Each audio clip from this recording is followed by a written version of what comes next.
Untuk mendukung Belajar Bentar, kalian bisa mengklik subscribe.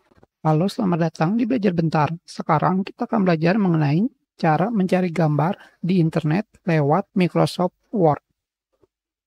Caranya sangatlah mudah. Kalian hanya perlu pergi ke tab Insert.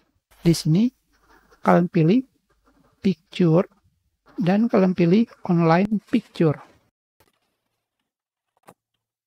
Di sini kalian cari gambar yang kalian inginkan.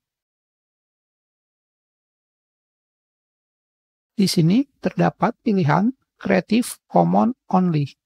Gambar tersebut bebas kalian gunakan.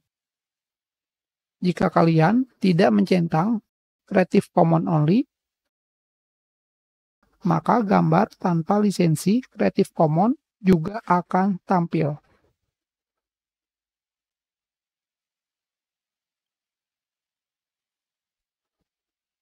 Kalian pilih Insert.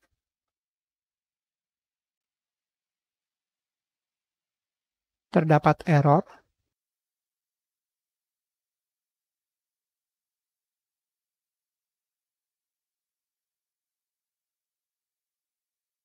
Di sini dari 12 file gambar yang saya pilih, yang terdapat error adalah 9.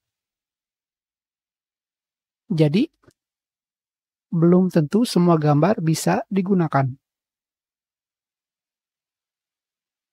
Selebihnya kalian bisa mencobanya sendiri. Kita sudahi pelajaran kita. Terima kasih.